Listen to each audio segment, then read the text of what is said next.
Hi friends, welcome back to Playing Tribute to the Great Ace Attorney Chronicles, Game 2, Resolve, where we are about to start the final, I was going to say final case, but we've been on the final case, technically speaking, because it's kind of combining into two episodes there. So the final episode, where we are not on trial, we are at the trial, we are at the court. Wow, I'm starting off really well. Let's just let this read.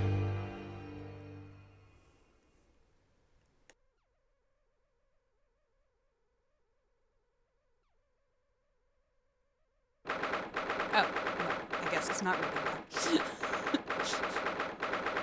I guess it's all up to me to write my own story. So, the time's finally come. Today, we unravel everything.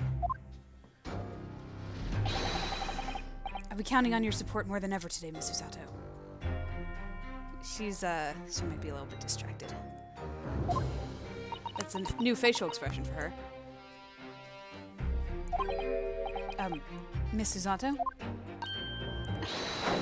Ah! Oh no! What's the matter, Mr. Naruto? Nothing. I was just saying that I'll be relying on your support today, but... I'm so sorry, of course.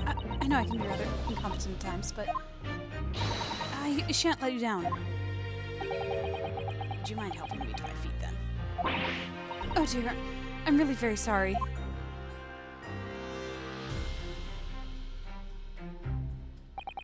Susato-san isn't her usual self at all. And that's hardly surprising, I suppose.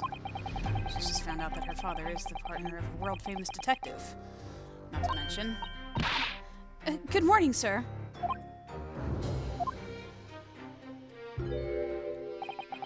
Lord Vinziques. Thank you for all your efforts yesterday. Did I hear that correctly? What?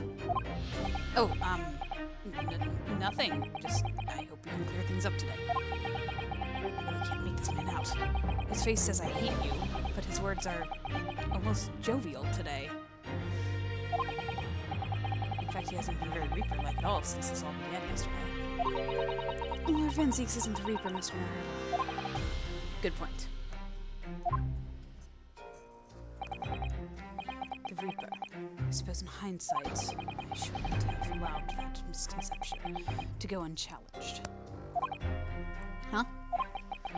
It was my tacit acceptance of that pseudonym. My failure to stop the Reaper becoming something more than a mere legend that led to all of this. But you're not to blame for that, Lord Vinziques. It's only because serious crime in the capital dropped off so sharply when the public started calling you that.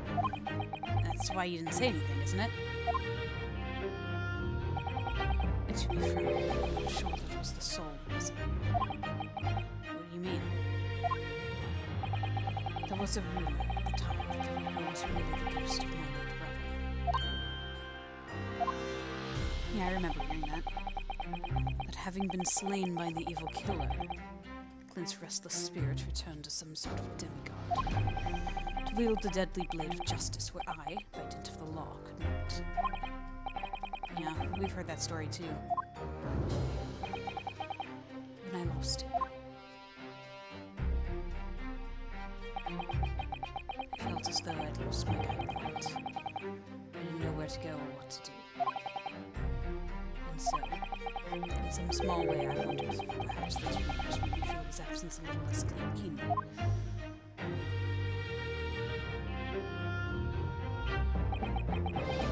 I think I knew it was just an illusion, just some nonsense conjured up by an over-imaginative public. He was obviously extremely important to you, Lord Clint Vinziques. Well, what's important now is uncovering the truth. That's all that matters.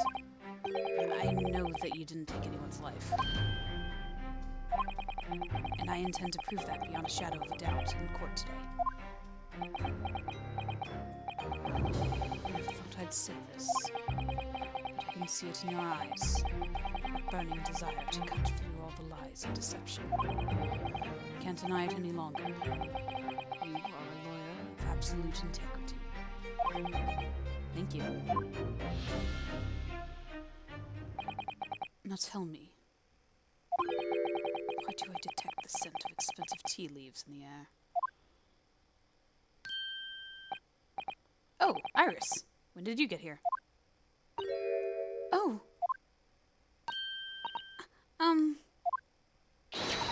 I brought you one of my special blends. Hurley loves it. He says it helps him clear his head. Thank you. Oh, that's surely the first and last time I'll ever see a sight like this. You seem different today, Iris. Oh? Sort of subdued, I suppose. I am not. What happened yesterday is obviously still playing on her mind a lot. She's clearly very troubled about having stolen that autopsy report from Dr. Seth's laboratory. Alright then. Good luck to you both. I have to make a move now. Oh, you're not staying? I thought you'd want to watch today's proceedings. Well, I'd like to cheer you on, obviously. But I've got lots to get ready. Get ready for what? Yes. Would you take this? Isn't that one of the little felt dolls that's usually dangling from your knapsack?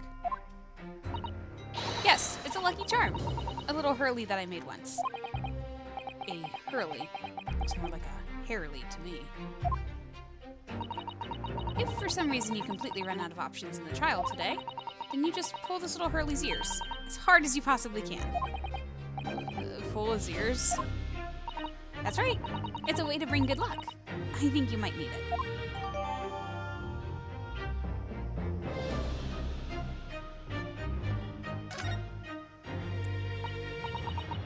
You think what we'll need is luck? I just sneaked a peek inside the courtroom. And it seemed very different to normal. Well, I mean, it has been a closed court.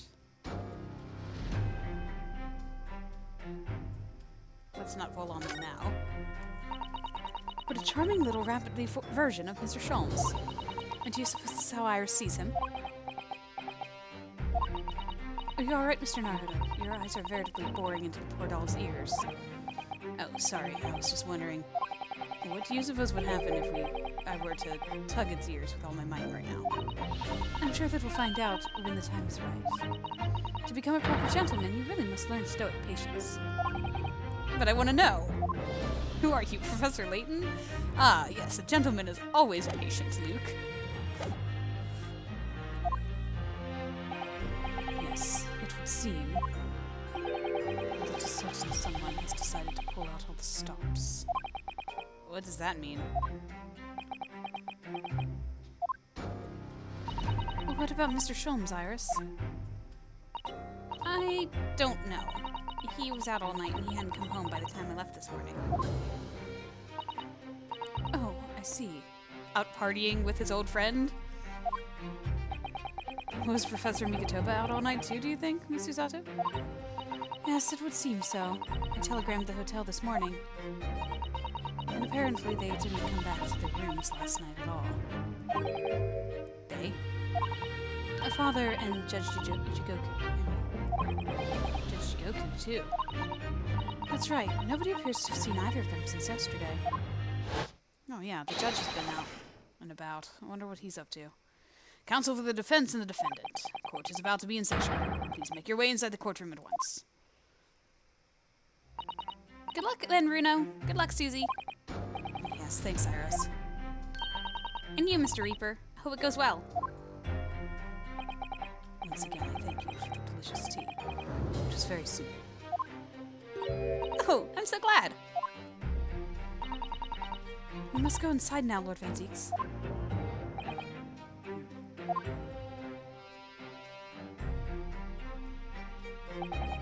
Lord Van Zees has always been the formidable prosecutor I've had to lock horns with in the court. But not today. Today I battle with another in pursuit of the truth. My best friend, Cosimo Sogi, who I trust more than anyone else in the world. Now I understand what it was that drew me here to Britain all those months ago. Now I know exactly what destiny had in store for me. It's all been leading up to this one day, to this one trial, to this one final reckoning.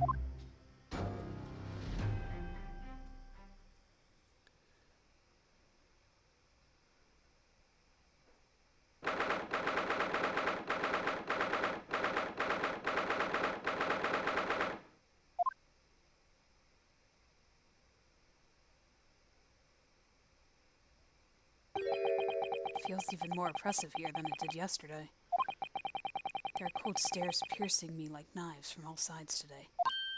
Ah! Mr. Naruto, look! Oh? Lord Strongheart. Where's the judge? I was about to ask where the judge was because I saw his seat was empty, but oh goodness.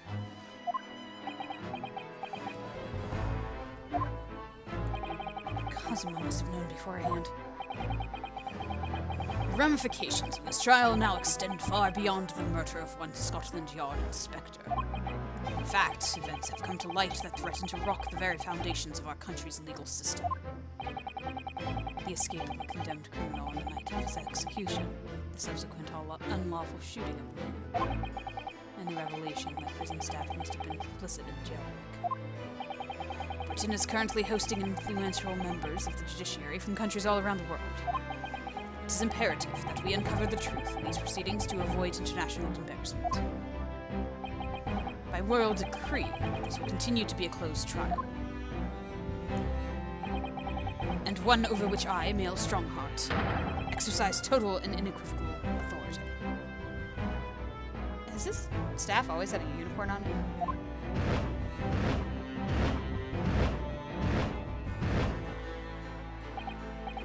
The 6 jurors' flames just... As was the case in yesterday's proceedings, those here present in the public gallery are distinguished members of our judiciary, assembled to bear witness to a fair judicial process. In other words, a collection of your acolytes, Lord Strongheart.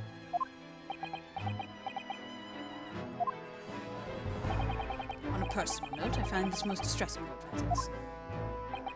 You were a prosecutor of exceptional talent. Much like your brother Clint, in fact. Ooh. In the name of Her Majesty the Queen, I hereby declare this court to be in session. For the trial of Beric Van Zeeks, who officially stands accused of murder.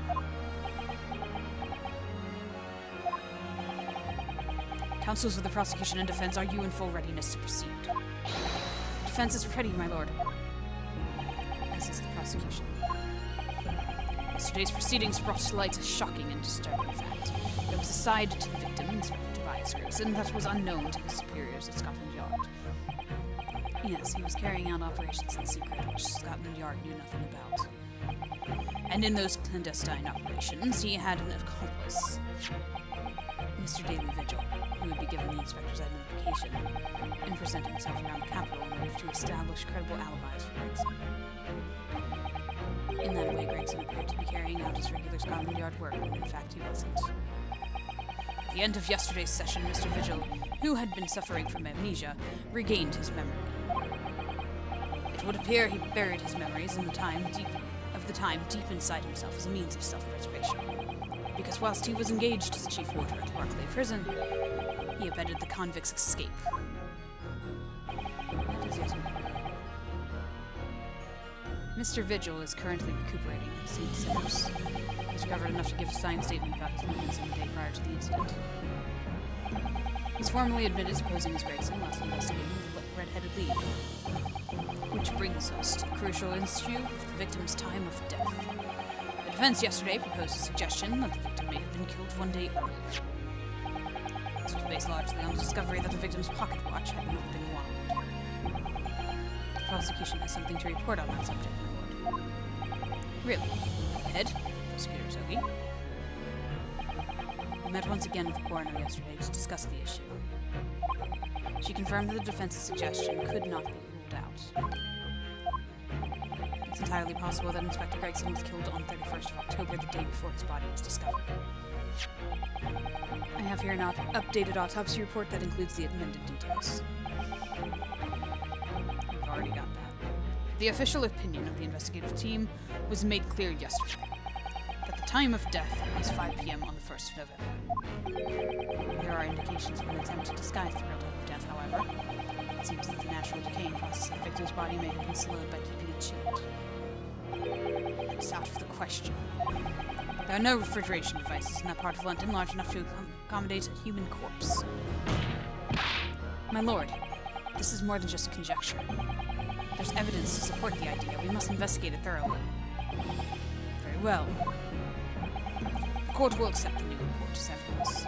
However, if this updated report is deemed to be accurate, it would give renewed significance to the movements of the victim the day before the Fresno Street incident.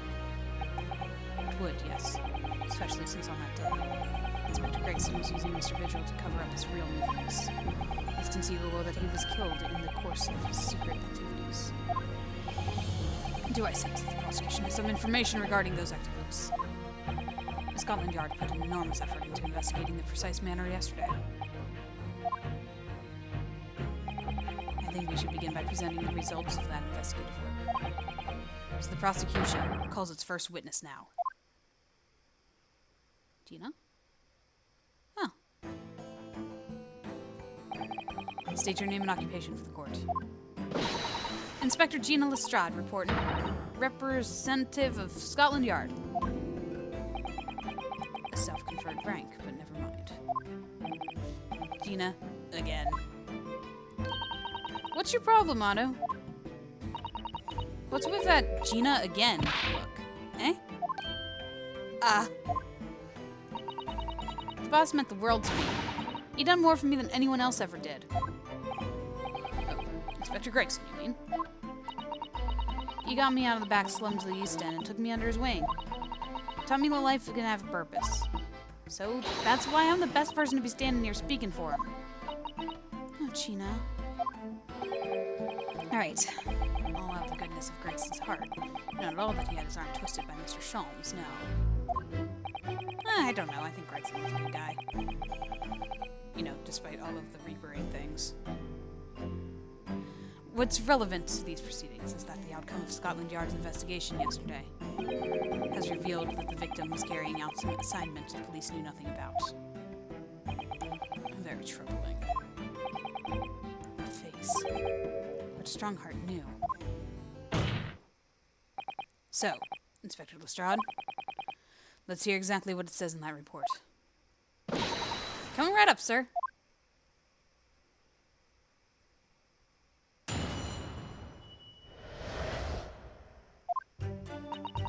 All yard detectives are supposed to follow orders and investigate what they're told. But a little search of the boss's office turned up a notebook that had a lot of secret meetings in it. According to that, the boss was looking into some smuggled goods stealing that day. Looks like a big job and all, but the coppers weren't onto it yet.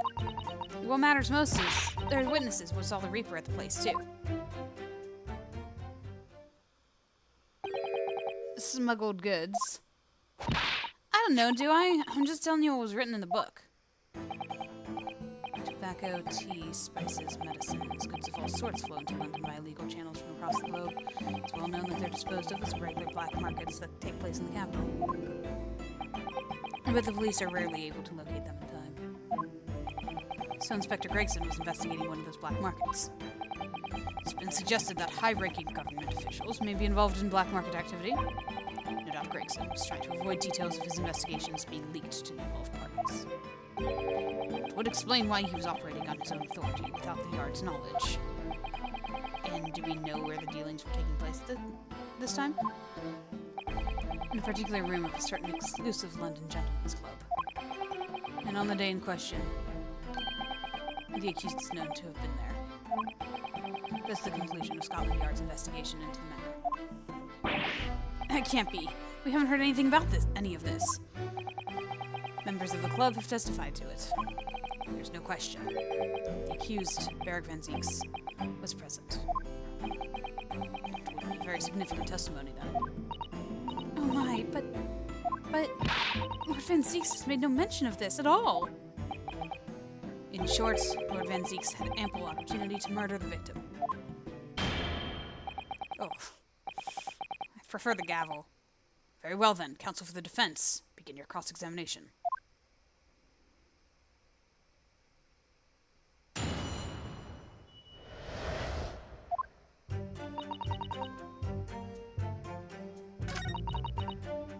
Hold it! Tell me about this notebook. So you went through Inspector Gregson's things? Yep, as part of the independent Lestrade investigation. I'm sure your superiors would be delighted that you're taking the initiative.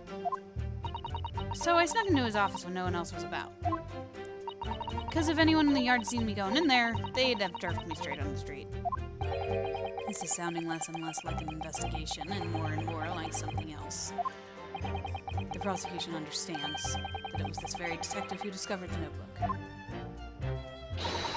You got that right. Nothing gets past Inspector Lestrade and her trusty assistant, Chief Inspector Toby.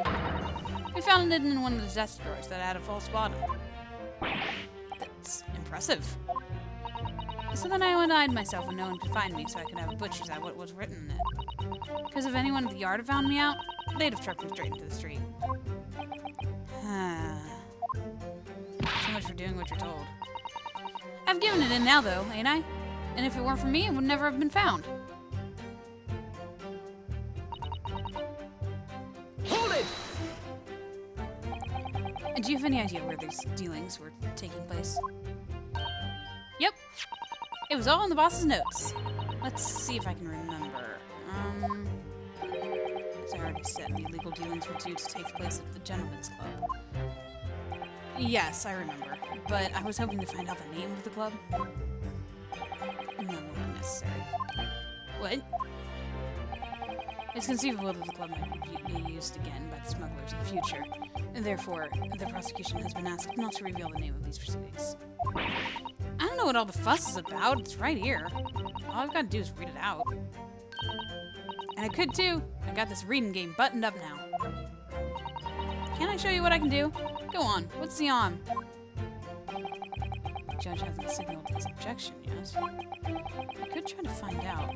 What should I do? Sure, why not? And this is a closed court. The proceedings are confidential.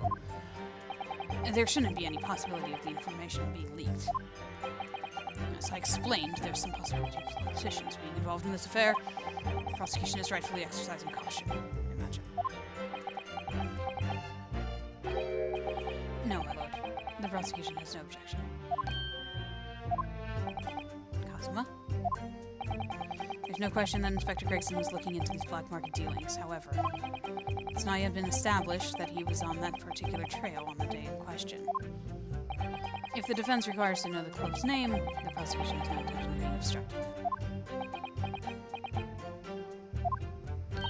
Right then. I get to show off my reading skills.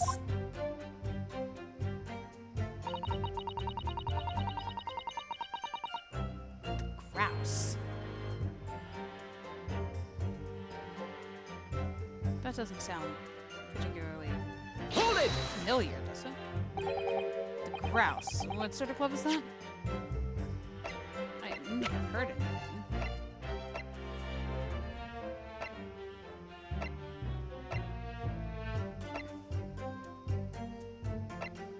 About the Grouse. I ain't got the foggiest. Clubs ain't exactly my thing. But I am kind of curious. They're not places where a foreign student like you would be readily admitted. Have you looked in the mirror recently? I'll tell you what. Me and Chief Inspector Toby could go in undercover. Could you, though?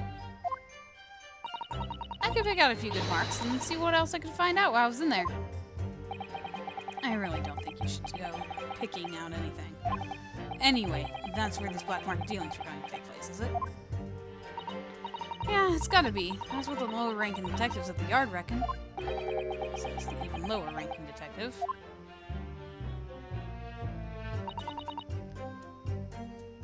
Hold it! So, how had Inspector Gregson come to find out about it in that case? That's the question, ain't it? But I'm just an apprentice, so... And why didn't he inform Scotland Yard of his findings? Yeah, that's what I was asking myself. Because, you know, I'm just an apprentice. When it suits you, yes. Anyway, the point is, something went on in that club, no question. You can't say that for certain, though, surely.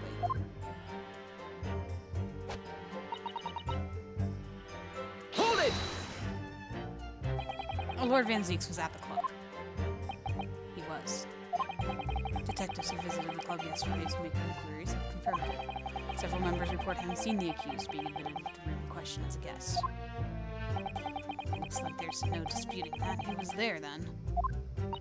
Well, we know that Lord Van Zeeks is investigating Inspector Gregson, don't we? Perhaps he'd already discovered the Inspector's secret notebook. Which led him to the club, you mean? Maybe. Presumably, then, there are also eyewitnesses who can testify that Gregson was there?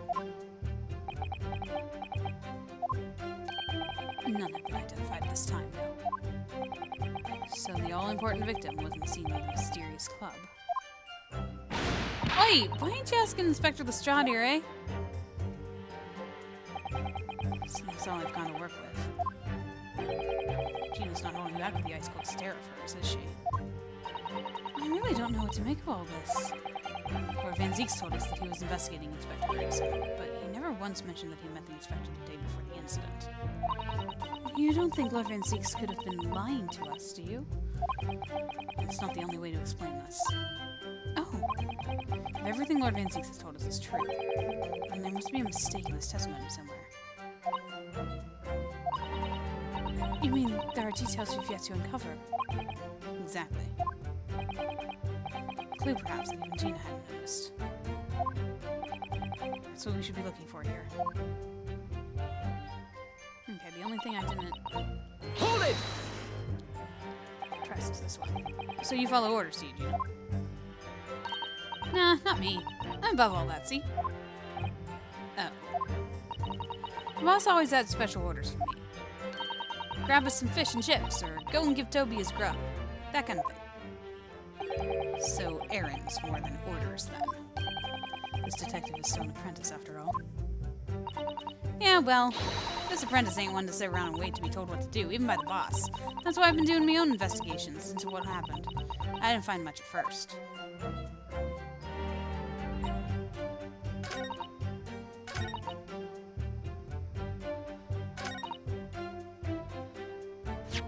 Is there something I should be seeing here? Oops, okay. Red-headed League. Nothing. Unless they were supposed to apply in the grouse. No. What's this? This is just the ticket that Manitoba had. And we've got the dismissal notice, we've got the framed photograph, which we already took care of, and the red hairpiece, and the candelabrum, and the revolver, and the policeman figure. I don't think any of this stuff is helpful. Autopsy reports. Evidence suggests that it may have been taken to disguise the time of death. Crafting floor plan, notice board. Details of whole raft cases dating back years on here. Red League. And then the red. Nothing there. Firecrackers, we've already talked about. Photograph of the victim. Pocket watch. Identification. Commemorative photograph. Yosogi papers.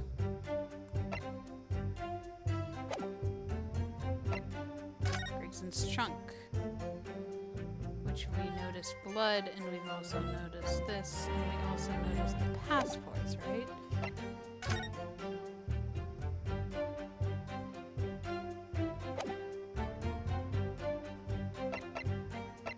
Clint's autopsy report.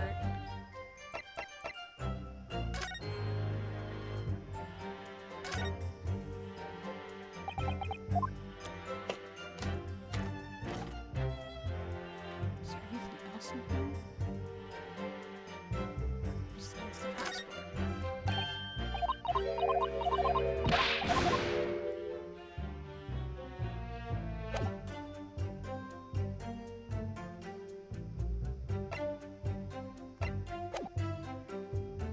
Hold it! The grouse. What sort of club is that? Don't know.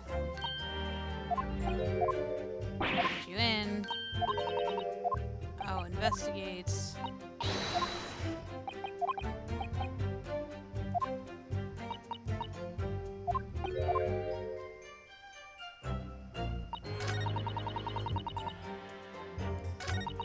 Hold it! Press this one again now that we know the name of the place. You went through invest things.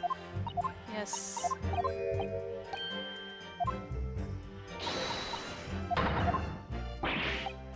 It's impressive.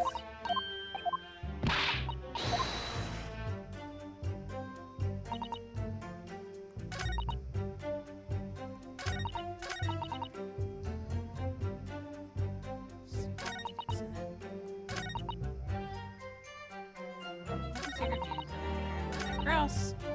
Coppers aren't onto it yet. What matters is this witness is what saw the Reaper at the place, too.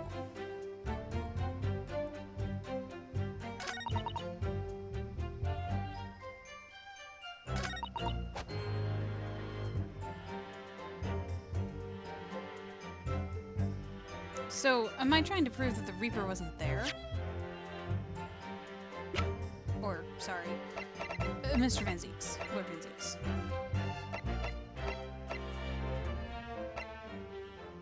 How do I do that?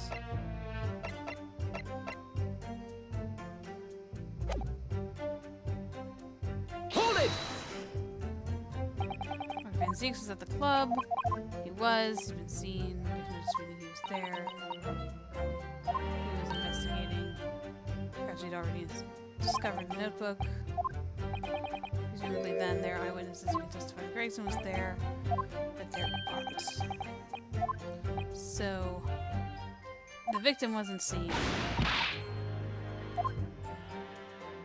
but the suspect was. Van Zieks told us he was investigating, but he never once mentioned that he met the inspector the day before the incident. So, Gregson wasn't there. Then there must be a mistake in the testimony. Details are yet to uncover. The fact that Gregson was not there.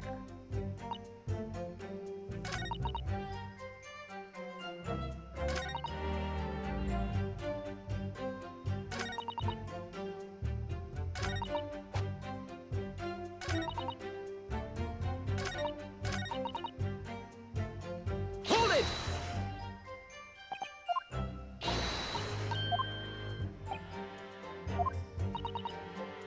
Stuck in the office.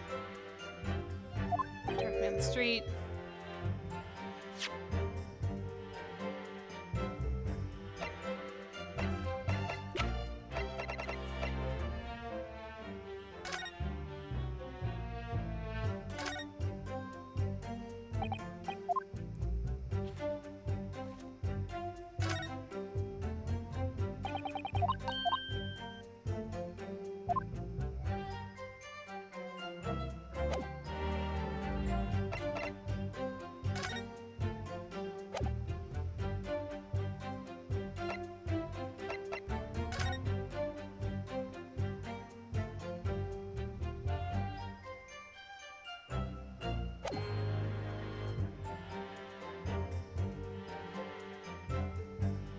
It was issued for travel to France the day before its body was discovered.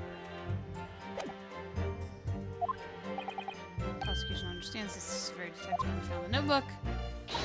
We got that right, nothing gets past this. Blah, blah, blah. Found in his desk drawers that had a false bottom. That's impressive.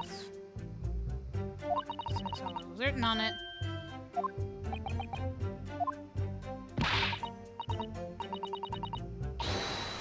Found. This is gonna happen at a gentleman's club called the Grouse. Copper person we're Hold on it! to. So how did Inspector Gregson come to find about it? And why didn't he inform Scotland Yard?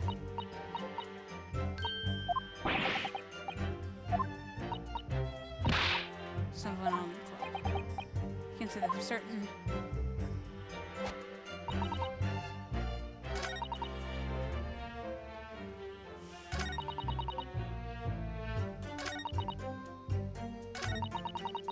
What exactly do you want from me here? Game? You're not letting me look at that notebook.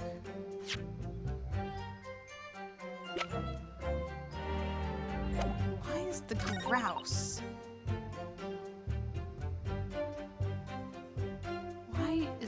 Why did I have to get her to tell me this? Hold it! This is the whole what kind of club is that thing?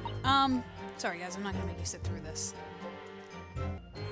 Well, I decided to look at all of the evidence that I had and just examine everything, and look what I found. The SS Grouse. Yokohama departure 11th September, London arrival 1st November. It's a boat. I think it's called Dunkirk on the north coast of France for the night before finally wrapping down.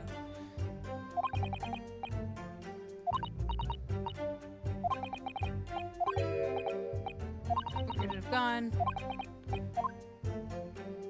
So, the grouse is this ticket. That's why it was important.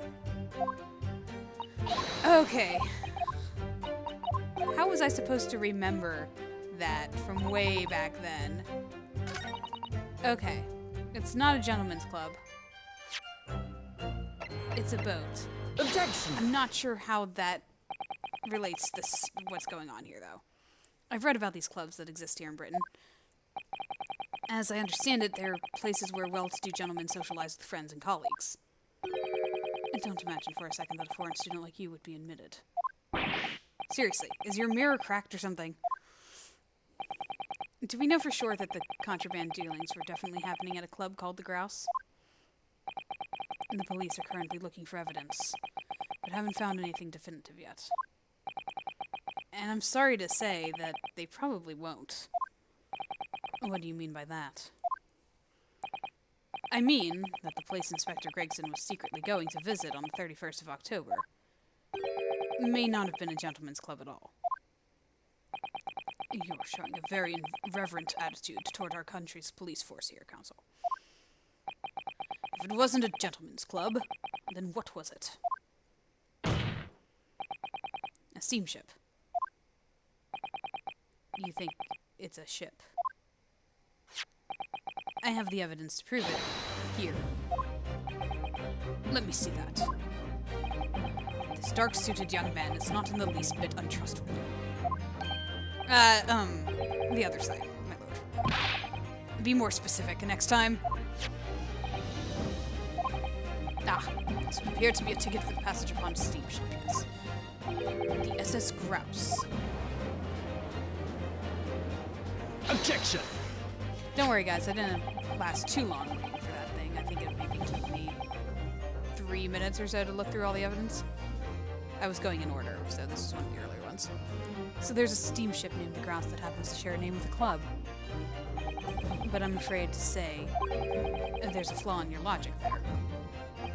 How? Look at the ticket. Notice the date of arrival in port. The ship arrived at the port of Dover on the 1st of November. Ha! The day on which the sound like a gunshot was heard on Fresno Street.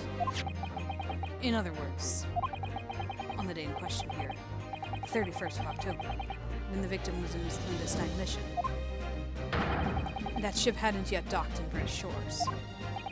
That would certainly make an undercover investigation somewhat challenging. I'm making him have the judge's voice all of a sudden, because I'm used to that. I think this might be where the passport comes in. Objection! The fact that the steamship hadn't yet reached Britain substantiates the defense's assertion that the victim was investigating the SS Grouse on the day in question. Then show your evidence for that assertion. Very well. Ugh. In that case, counsel for the defense, present your evidence to the court now. Evidence that substantiates your claim that the victim was investigating the SS Grouse on the 31st of October. That would be this. Take that!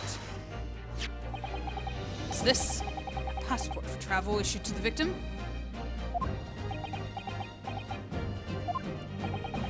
Dated the 31st of October. What are you suggesting? I'm suggesting that just one day before the inspector's body was discovered, there's a distinct possibility he wasn't even in the country. He was killed abroad. Order! Order! This document is for passage to France. It does appear to have been officially authorized. The day before the SS Grouse arrived in Dover, it docked on the northern coast of France for a night. According to my father, he was on board at the port of Dunkirk. Dunkirk, France. What could possibly have taken the victim there?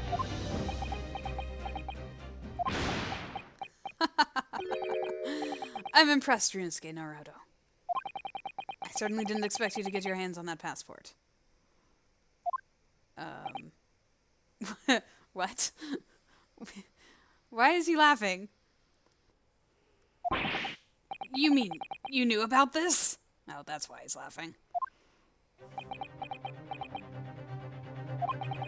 The prosecution's strategy for the trial has been laid down by the Crown Prosecution Office.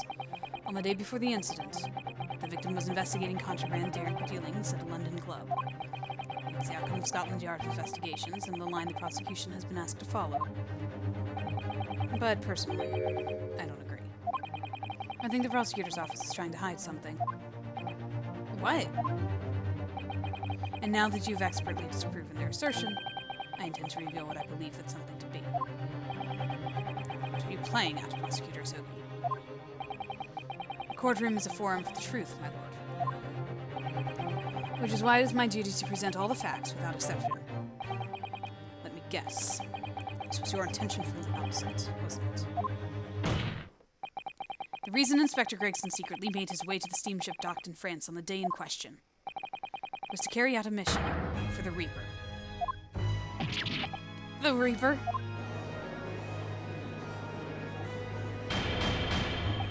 Order! What on earth are you saying, Counsel? The prosecution made an assertion in court yesterday.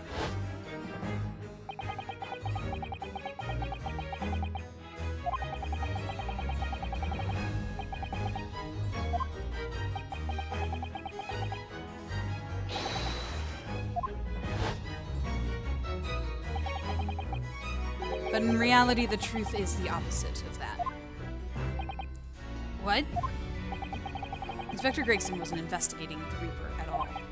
He was, in fact, acting for the Reaper. So you're saying the mission he was undertaking was, obviously, an assassination. Barrick Van Zieks never carried out any of the actual killings. Barrick Van Zieks, oh my goodness. Whenever the Reaper's victims lost their lives, he always had a cast-iron alibi. Which tells us that he must have had an accomplice. And you claim that was Inspector Gregson. What do you think you're saying, eh? My boss would never have done nothing like that.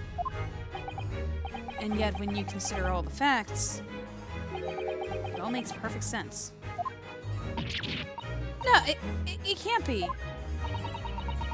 We also arrived at the same conclusion, didn't we? That Inspector Gregson was operating as the Reaper. Even so, there's no way that the person giving him his orders was Lord Van Zieks. The true Reaper is somebody else. Barrick Van Zieks is not the Reaper. A predictable response from someone who's advocating for the man. And even if it's true that Gregson was operating as an agent of the Reaper, suggestion that he went aboard the SS Grouse on an assassination mission doesn't follow at all. You have some solid reason for doubting the assertion, do you, Counsel? Absolutely. It's very simple. On the day in question, nobody was killed aboard that steamship. Professor Mikotoba objected to on that very ship. If someone had been assassinated, I'm certain we would have heard about it. What's so funny? You're right, of course. No suspicious deaths were reported on board the ship. But I think perhaps you've missed the point. That's precisely why Inspector Gregson himself lost his life. What? Gregson did board the SS Grouse that night with the intention of dispatching his mark. But his mission ended in failure. Failure. Seems that the defense hasn't yet grasped a very important detail here. What are you talking about? What detail? Inspector Gina Lestrade? What? The victim's notebook that you read an excerpt from earlier. That doesn't contain details of secret investigations at all. It describes 10 years of assassination plots to be carried out by the Reaper of the Bailey. You're lying! Even if all them bludgers had gotten taken out, I'd coming. The Ross weren't the Reaper. Poor Gina. There's no question that Tobias Gregson was heavily involved in the Reaper's activities. You may just be an apprentice, but if you've spent any time in Scotland Yard, you must have heard rumors. I ain't heard nothing, and I don't believe a word of it. Then testify again as a representative of Scotland Yard.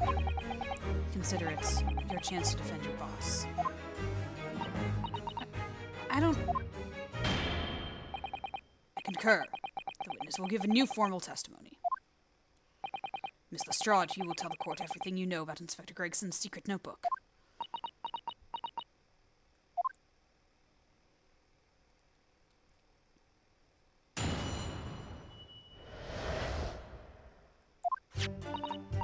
Yeah, this notebook does have a lot of stuff about what the Reaper got up to this past 10 years. Names of victims, dates and places and stuff, and the last entry is there in the 31st of October. It said grouse for the place and the date, and then the name of the mark. There was a note about him being a criminal what got away from the Reaper in court 10 years ago or something. But honest, the boss didn't do none of it. He was just investigating the Reaper, that's all.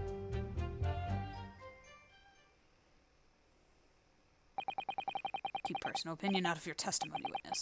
We require only established fact here. Who was the mark? This must be so hard for her. You can't deny it now, surely, Runosuke Naruto. What can I deny? The notebook contained the name of the final mark and the location where the assassination would take place. That's information that the victim could only have known if he was working with the Reaper.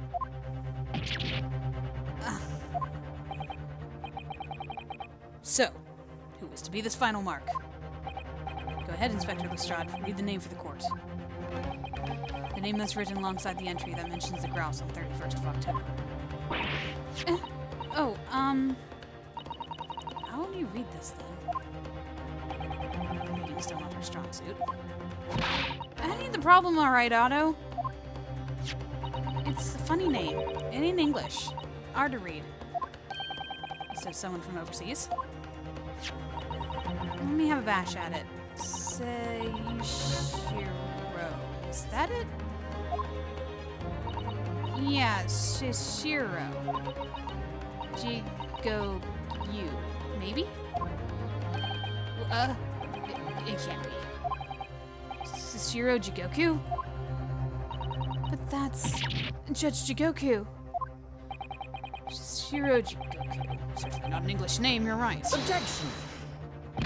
But that can't be right. I know Judge Jigoku. And I saw him the day before yesterday here in London. So I know for a fact that that man hasn't been assassinated. As I said, the Reaper failed. Oh. Gregson missed his chance to kill his mark and returned to British shores. But the Reaper wouldn't tolerate the mistake.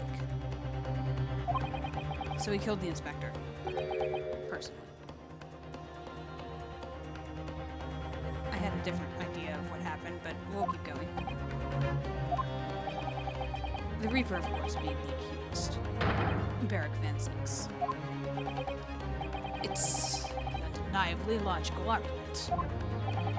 Kazuma, you planned for the trial to go this way all along, didn't you? Hold it!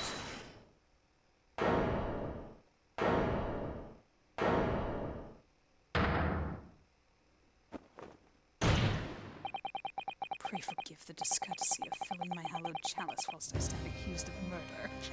I couldn't read that with a straight face. I love him. Lord Van Zeeks. The accused has no right to speak uninvited in court. You will return to the dock. I say nothing of whether or not I am the Reaper. It's the task of this court to decide. But there's one thing I can say unequivocally. That girl is no detective. What? No, that's right, I ain't. I'm an inspector. Repeating rumors heard around the yard. Reading entries from a notebook of unconfirmed origin. It's not testimony, it's practically a script. No doubt the rest of this trial will go exactly as you clearly planned. Your hatred of me is understandable. In your mind, I'm sure I am the Reaper, who sent your father to the gallows all those years ago. But you're in danger of becoming a far more sinister Reaper yourself. By attempting to have me condemned with this feeble excuse for a testimony. What did you say? Oh, so much for him being all like, oh yeah, Kazuma was, Prosecutor Asogi was doing great. Now he's basically saying this is nonsense. Mr. Naruto, this is our chance. My lord, the defense requests that the defendant be allowed to speak. He may be privy to important information relating to the testimony just given by the witness.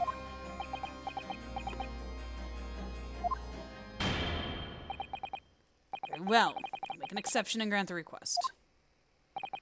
The defendant may remain in the witness stand for the cross-examination. Then allow me to toast the court's impartiality. Don't raise your glass in my direction, sir. Counsel for the defense begin the cross-examination immediately. At once, my lord. All right. We gotta keep an eye on Barack and see if he says anything important. Responds importantly to anything. So that means I just press it until he responds. In other words, it shows that Gregson was basically acting as the Reaper. Not you and all. That ain't the only explanation, is it? You could have been investigating the Reaper in secret, and that notebook said what you found out. If I may. When originally people began referring to me as the Reaper, I didn't object. I believe the power to intimidate London's criminal classes into compliance with the law to be beneficial. But you carried out your own investigations into the true identity of the Reaper, didn't you? Yes. Those investigations proved conclusively that Gregson was one arm with me. One arm? What are you on about? The Reaper's victims were all extremely shrewd criminals at the top of their game. There's simply no way one person could have taken them on alone. The Reaper was an organization, with you at its head. I had spies at the yard keeping me abreast of Gregson's movements, letting me know when he was elsewhere. So I've been able to check the most recent entry in his book. I knew the location. You knew it's at Grouse. Believing it to be a reference to the Gentleman's Club, I went there on the day in question to investigate alone. Oh, so that explains why several members of the club claim to have seen you there. But, of course, the inspector was not there. Because the time he was making his way to the steamship docked in the northern coast of France, as shown by the passport found in the victim's metal trunk. Very well then, back to your testimony about the contents of this notebook. Fine. Is something wrong, Mr. Naruto? You seemed a little shocked by something a moment ago. No, it's alright. I'm overthinking this, aren't I? No, that was weird that he knew where that came from. How did he know that the passport came from the trunk? I don't think I said that. I think I just said, hey, this is the passport. Right? Hold it! Names of victims, dates, places, and stuff? What in particular? Well, besides the victims' names, this other name kept cropping up. What other name was that? It's the one I told you yesterday. The same name, written over and over again. You mean Aza Shin? Yeah, that's the one. She's a friend of yours or something, isn't she? Were you even listening yesterday? Aza Shin. The assassin. What? Like, a killer, you mean? Gregson was the tactician, the one who came up with the plan of attack. He investigated the marks thoroughly, finding out when they would be vulnerable and who to use to get them. But the person actually executing his plans was someone else, you're saying? If that's true, then the Reaper does indeed start to sound like an organized group of vigilantes. Then perhaps what it said on the passport document. Permission for the applicant and one additional person to travel. Could that additional person have been clearly the assassin? Who was meant to take Shishiro Jigoku's life? Gina, can you confirm that? Against the final entry that listed Grouse and Shishiro Jigoku. What name was written? Oh, well, that's the only entry that didn't have a name next to it, as it happens. What? It just had like a question mark or something there, I think. In other words, Gregson himself didn't know the identity of the assassin in the case. But Gregson was the man making the plans, was he not? Oh, how infuriating. The name is Assassin.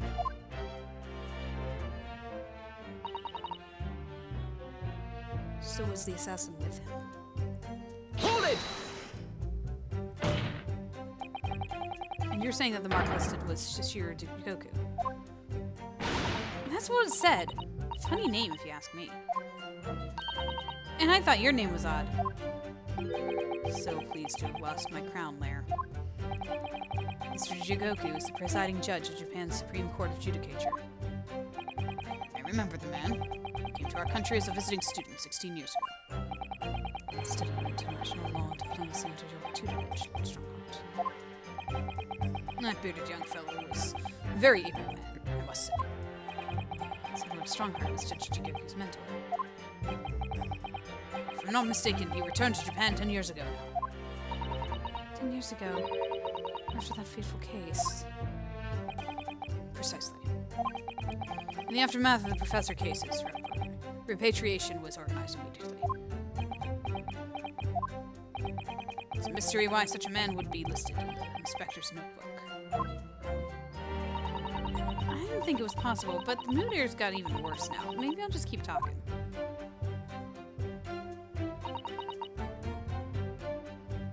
Hold it! What do you mean a criminal? Judge Jigoku is no criminal. Hold on, I'm so curious about...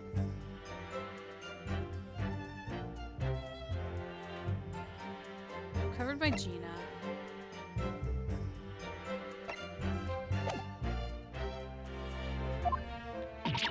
Well, don't ask me. I don't know nothing about it.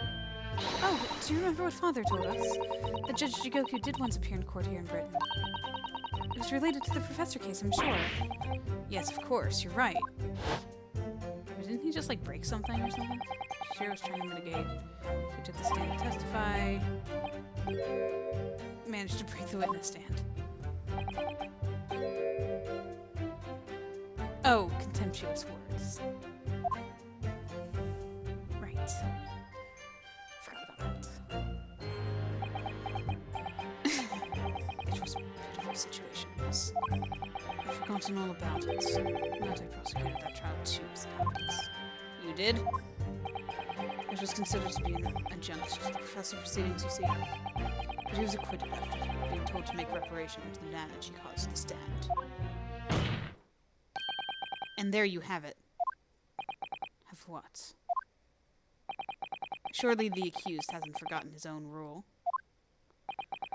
That there's no saving anyone who faces the Reaper in court, guilty or innocent alike. No. Are you suggesting that the reason Judge Jigoku was targeted for assassination The man was sent back to Japan immediately after that trial. The Reaper had no time to do his work. But then 10 years later, the mark returns to Britain once more. Perhaps now you start to see just how vindictive the Reaper is. Come on, that's absurd! To take someone's life for that.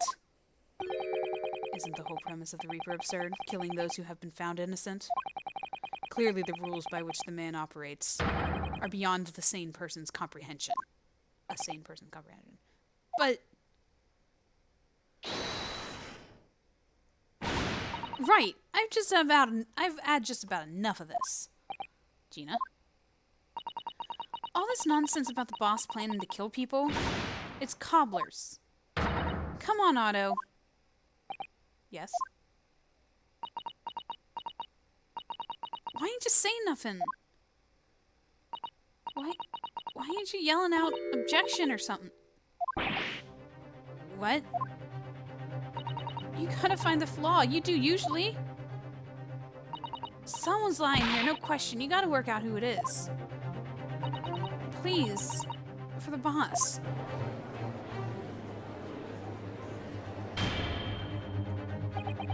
That outburst was an insult to the court and to your own testimony. I might have known that a common pickpocket from the back slums couldn't make a detective. When this trial's over, you will forfeit your word card, Miss Lestrade. Is that clear? I've had it with a lot of you. It's lies every bleeding place you look in this world, isn't it? Well, I've had enough. Gina. So have I. After that little speech of Gina's, I've made up my mind. To do what, Mr. Naruto? There was one point in this cross-examination when something that was said just didn't sit right with me. One statement that seemed odd. Do you mean... I'm not going to let Gina's plea for help fall on deaf ears.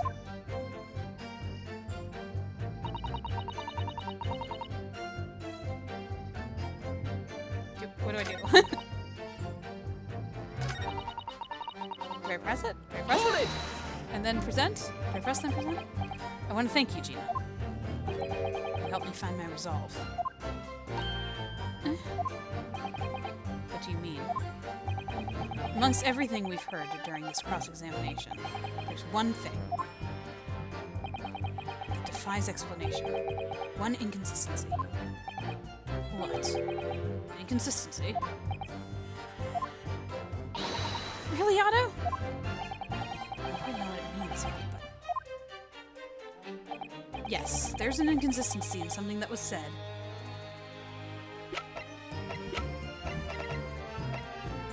Take that! By you, Kazuma Sogi. Me. Is this some attempt at filibustering, Counsel? Prosecutor Sogi has given no testimony. What are you suggesting I said that was inconsistent? You let something slip that you shouldn't have. When I present the relevant piece of evidence, I imagine you'll realize what you've done. Very well then, Counsel, go ahead. What evidence reveals this alleged inconsistency in something Prosecutor Asogi has said? Take that! This is a trunk that belonged to Inspector Gregson. Metal construction is it? Certainly very heavy. What's this? A blood stain? A relatively fresh one, too. What? You mean that ain't grease from all the boss's fish and chips? Fresh blood in the inspector's trunk. Suggests that the victim was traveling with that luggage when he was killed. That can't be. There's no mention of any trunk in Scotland Yard's report. Yes, there's a reason for that. Immediately after the inspector's body was discovered, one of the street peddlers made off with the trunk, hoping to sell it. But I found it. Me. With me nose for trouble. Which means that nobody should have known anything about the trunk. Unless, of course, we're talking about somebody who was present when the victim was killed.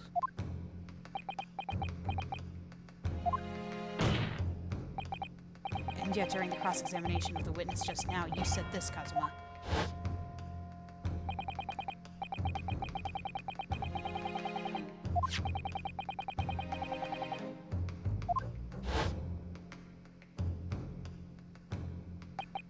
So the question is, how did you know about the inspector's trunk?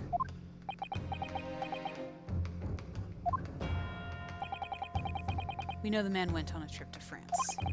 Where else would he have put his passport? Objection! Don't you try that. But you knew it was a metal trunk. Answer me honestly, Kazuma. On the 31st of October, where exactly were you?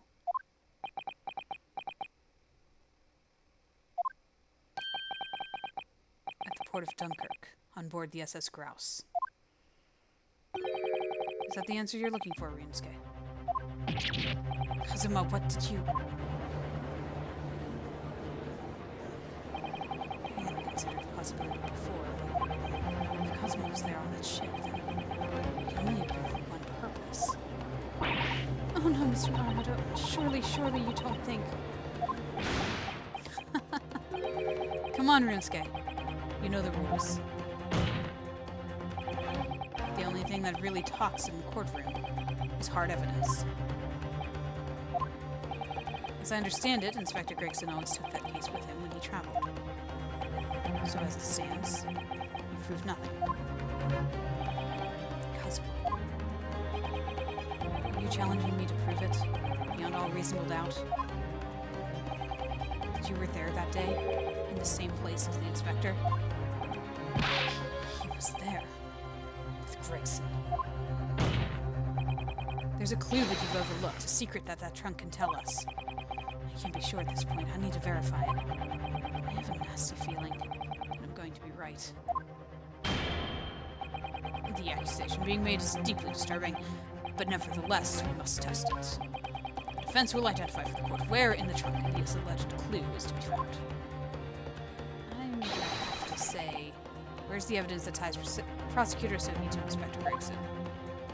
I'm gonna have to say this right here. Got it!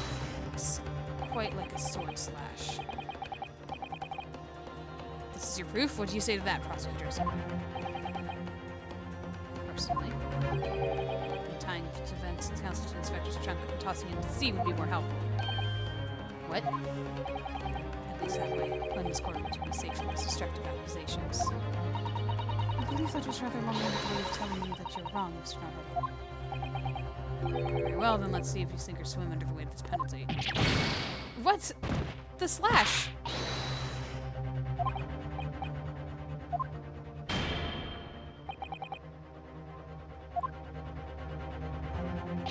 What am I... Am I supposed to show the passport? But we all know it was in there. It's not like that's... This is the point I'm trying to make. I don't understand why I have to do it twice. Got it!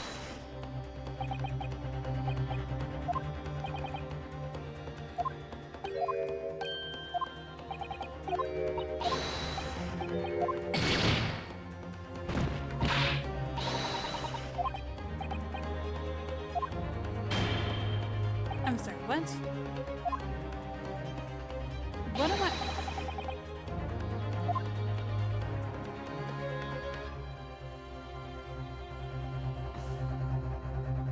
What evidence ties...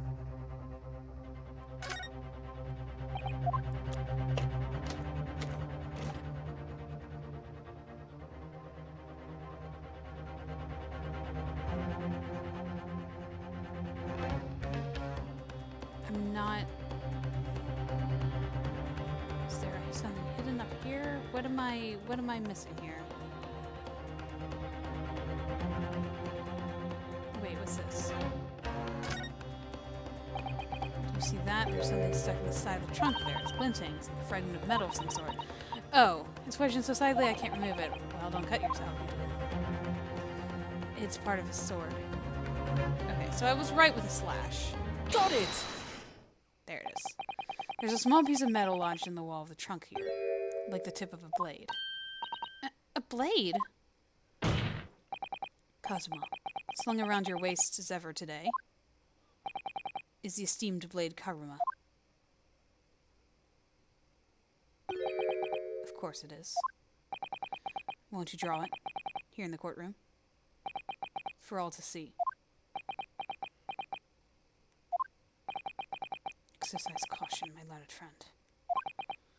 That man is the son of London's most notorious killer. Bailiff, watch Prosecutor Asogi like a hawk. That won't be necessary.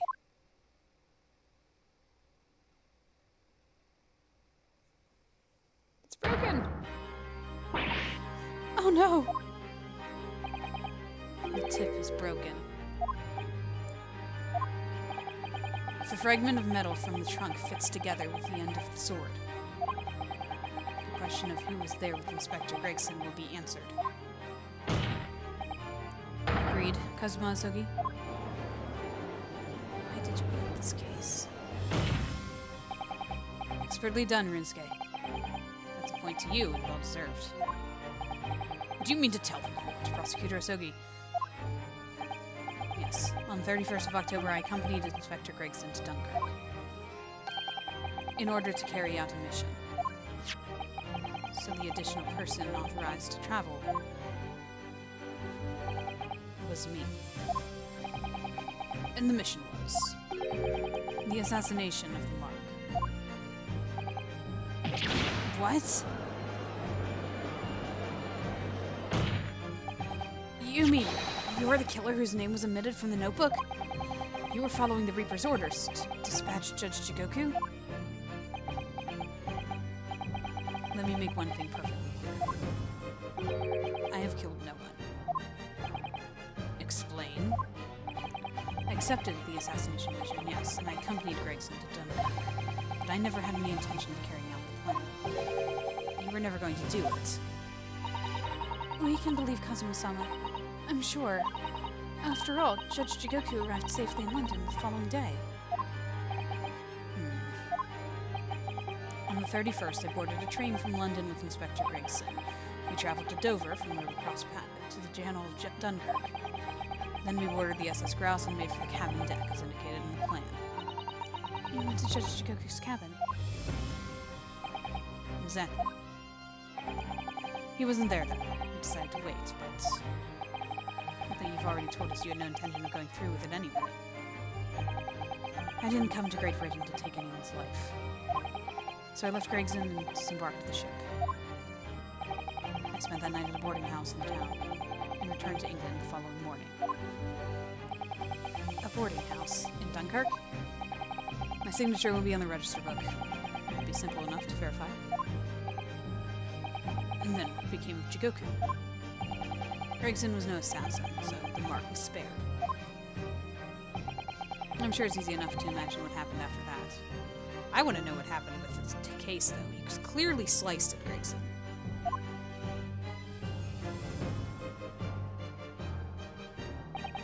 Gregson returned to England as well, having failed to complete the mission. He met with the Reaper in that room across the street to report the failure, causing the infuriated mastermind to pull the trigger and end his wretched agent's life. What about the wig? That's the real truth behind Inspector Gregson's murder. Objection! But if you did nothing as you claim, how did the tip of your sword come to be lodged in the inspector's trunk? That's what I'd like to know. I don't need to answer that. I think you do. The victim was killed by a gunshot. A small fragment of a Japanese blade isn't relevant to the case. And accordingly, I choose to exercise my right to silence on that matter. Kazuma. Be that as it may, the court will sequester the sword's evidence. As you wish, my lord.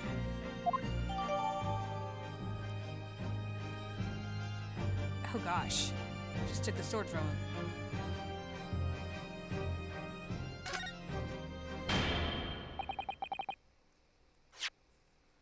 You must take immediate action now.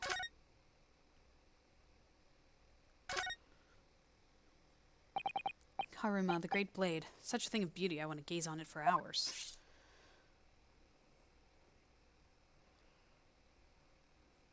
There's his band.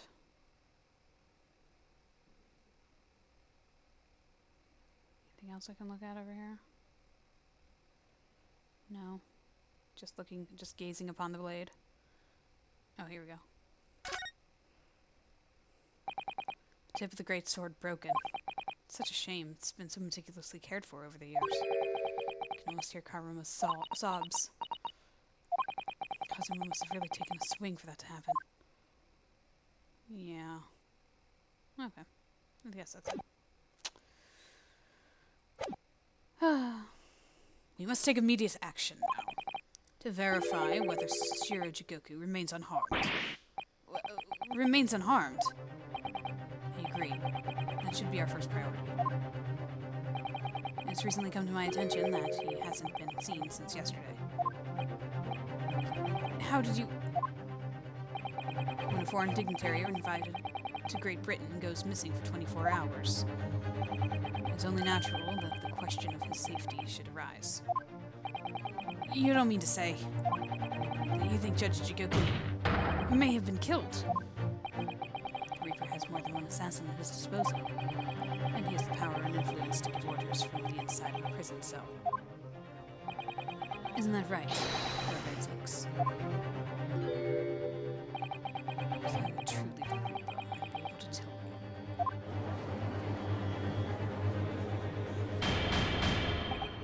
Order! Order in the court! Order! We will take an emergency recess for 30 minutes. Now? Guests of the symposium have been told to maintain regular contact with the organizer's office. If a man can't be located within half an hour, we will have to assume the worst. Oh no, not Judge Jigoku. No one would want to kill a harmless Japanese man who'd only just arrived in the country. Except, that is, for the Reaper, wanting to finish off a mark that slipped through the net 10 years ago. Would have to agree. Mr. Naruto, for the defense's sake. My lord, I sincerely hope we are successful. If we're unable to confirm Mr. Jigoku's healthy existence in the next 30 minutes, we will face grave difficulties. Court is adjourned for 30 minutes. Gah. Oh, we're still here. I thought it was going to be continued. Kazuma-sama, the Reaper's assassin. It feels though I'm in a nightmare. I can hardly believe it either. But on the other hand, Kazuma isn't in the habit of making up stories. I have such a terrible sense of foreboding. If something awful has happened to Judge Jigoku, then I feel as though things will only spiral further and further out of control. From the moment I stepped into the courthouse this morning, that strange sensation that we were careering toward a foregone conclusion. I think that's supposed to say careening. Well, in the worst case, we might only have 30 minutes left. Unfortunately, though, I don't think there's anything we can do but wait now. We're out of options.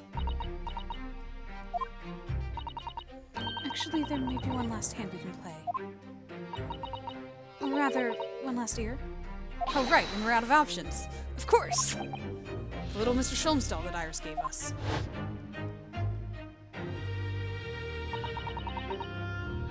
Run out of options.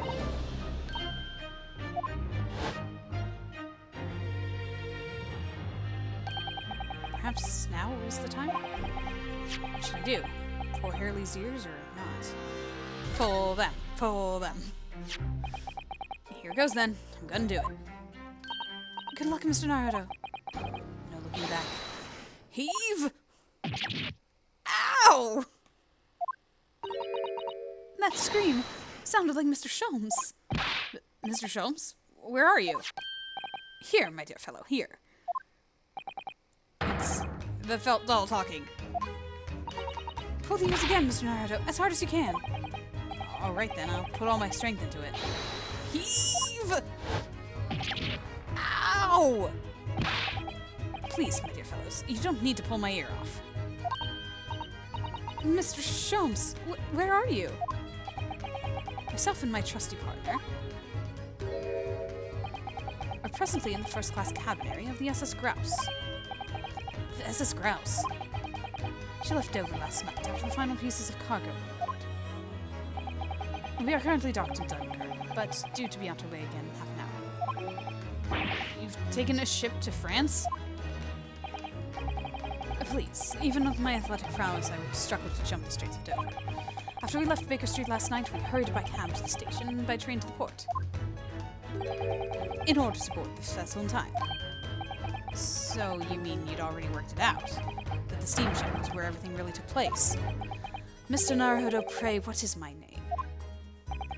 Herlock Sholmes, world-famous great detective. Recited to perfection. Well done. You're a genius, Mr. Sholmes. That's the only word for it. Ow, ow, ow. Mr. Sato, gentle with the genius's ear, please. Oh, right, I'm ever so sorry. If I may, Sholmes. Ah, there you are, Mikotoba. You may remember that it was, in fact, I who made the connection to the SS Grouse. At Scotland Yard yesterday, when we examined that notebook that I recalled my steamship ticket. But of course it was, my dear fellow. Oh, am I playing as Mikotoba now? Is that what's going on? And not once did I controvert that fact. I merely had our court-bound companions utter my name. Yes, you did, didn't you? We've just entered a recess. The trial resumes in 30 minutes from now. And if we're unable to present any new leads then, I'm afraid to say... Do not fret, please. It's for precisely that purpose that my partner and I have made this journey. I have no doubt we shall have welcome news for you within the half hour. Thank you, Mr. Sholmes. That would be wonderful. Until later, then. Yes, you'll be hearing from us if you're not in touch first. Ow, ow, ow, ow. I shan't be hearing anything if you keep tugging my ear in a mindless fashion. Whatever was the idea behind making the receiver operated in that way in the first place, Sholmes? Why the deuce would I know? It's Iris's invention, not mine.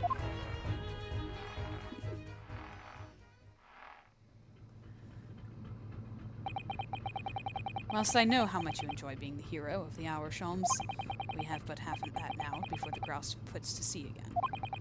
If we don't conclude our investigations rapidly, we shall find ourselves in Naples before long. There are times, Mikotoba, when you make a surprising amount of sense. So, let's begin.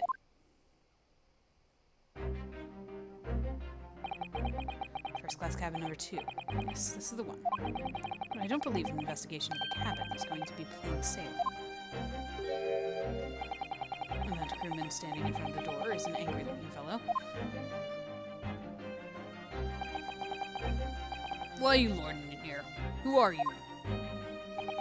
My dear fellow, do you not recognize the world-famous great detective when you see one? The question really ought to be, who are you?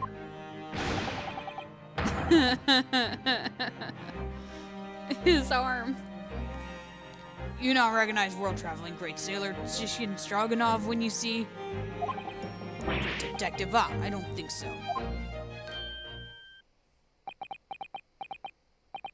And do you see that, Mikotoba? It would appear that this man is a devoted follower of mine.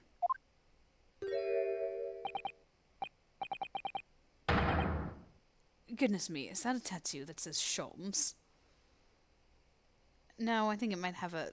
Like, if you look at it upside down, are there numbers? Is that E a 2, maybe? Like 5231045? I mean, what are the chances, though? I must say, while such an adoration is flattering, naturally, it does leave me a little cold. What are you talking about? Leave now. How distressing. My loyal devotee knows me only by name and not by appearance. And yet I already know a great deal about you, sir. You have a brother, I believe. Like yourself, he's a shipman. Currently traveling the world aboard a Russian steamship, in fact. How could you know this? Elementary, my dear Mikotoba. I'm sure it was. I love how Mikotoba just, like, tolerates him. 3 days ago, I was bound for London aboard this ship, you see. We're looking for one of my fellow passengers, a man by the name of Jigoku. There is one with this name on board. But we know that he purchased a ticket for passage. Ah, you mean Eastern men? We left ship 2 hours ago. Here at Dunkirk, you said something about emergency, I think. What? Are you sure? Says Shearer's realized that we're after him, has he? What is going on? His cabin is the one behind. We should like to investigate, please. No. Orders not to let even mouse inside. Mikitoba, be a good man and draw the sailor's attention away, would you? Make up some excuse that he leaves the area. Doesn't great detectives see? Even sailors have ears, both left and right. Curses! The plan is ruined. And you've only yourself to blame, I'm afraid, Sholmes. Forget it. Cabin door is locked. Even if I am not here, you cannot get inside. Mikitoba, I'm sure you haven't forgotten my special talent, have you? Opening any lock? Within a mere 5 seconds. So if you'd be so kind as to afford me the requisite time, my friend, in your typically accommodating manner. How could I refuse such a typically unappealing request, my friend? So I need to distract that poor sailor for 5 seconds, do I? Good man. So, game is afoot.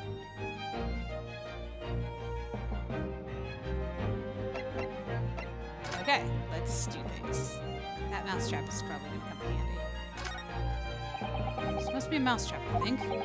Perhaps I could distract the crewman's attention with this somehow.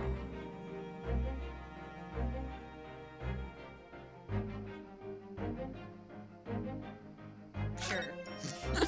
I don't know. Jojo!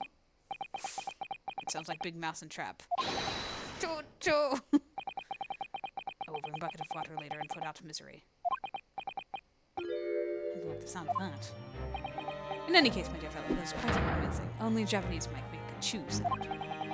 Oh, really, Sholmes? And pray tell, what sound do Russian mice make? PP, naturally. Though also quite amusing, I readily admit.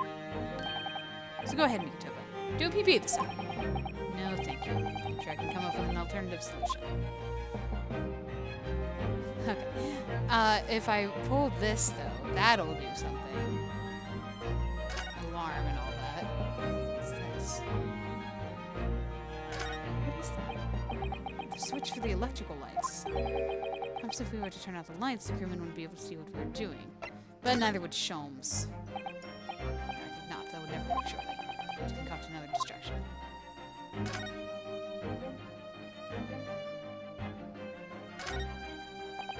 It's another first-class cabin, and yet its door is completely unguarded. Empty as well. I had a quick look inside earlier. Though I confess I didn't investigate the wardrobe. And there may very well be a young Japanese fellow inside, perspiring merrily. If you're referring to Naruhodo, you know very well that he's currently perspiring merrily in court. Does it not strike you, though, Mikitoba? Why the man stands guardedly in front of this cabin when both are apparently vacant? Yeah. Let's pull this. This would appear to be an alarm bell. The whole crew would know about it. Set it off! Here goes then. Pardon me in advance. You! What are you doing? If I were at sea, that would be a very bad problem. What's going on down there? Seaman Stroganoff, report at once. Sorry, sir, nothing to report. It's just a stupid trick. Quick, now, Sholmes, do it. No, not by me, my world-famous... No, as I told you. Quick, Sholmes, now. There you go. Now, Sholmes, now. Done. Not even 5 seconds, eh? Well, don't stand there gawping at my brilliance, Mikitoba. In we go. Yes.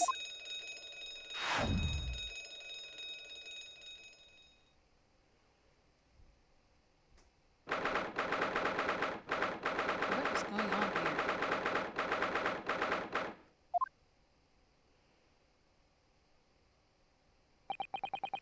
Good gracious.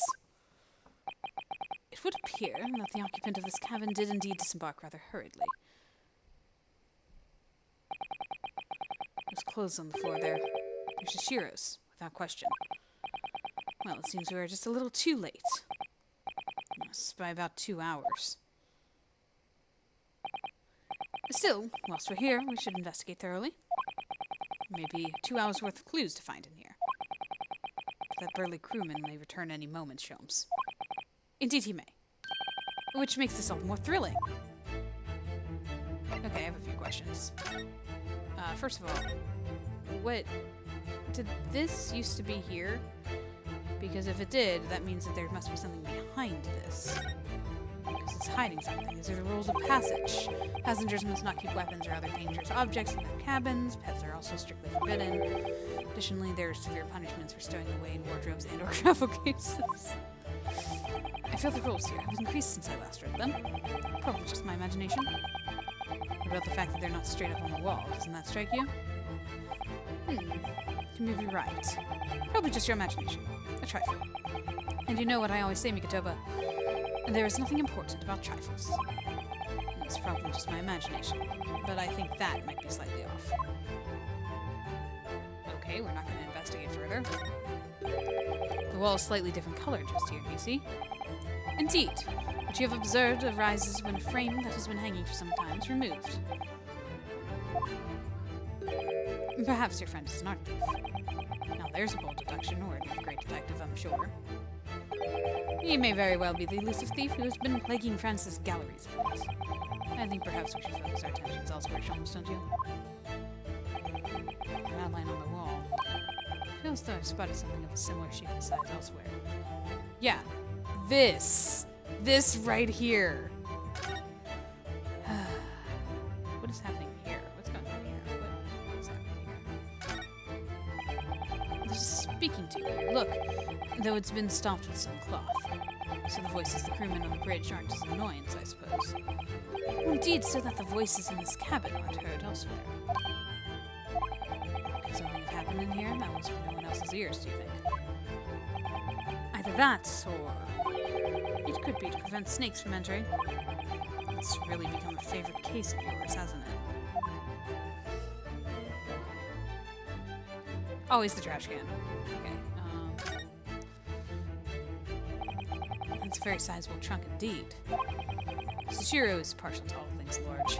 And a rather clumsy fellow, if you failed to notice he'd left that behind. Perhaps he left it on purpose. It's lighter than you might think, but still a hindrance to a speedy escape. Pity. It's locked, so we can't look inside. Surely 5 seconds from now the situation will be quite different, though. Sadly not. It is a 7-digit combination lock.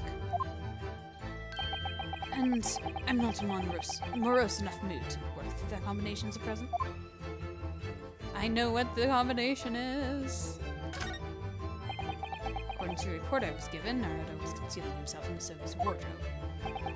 Indeed he was, and it was a similar size to this one.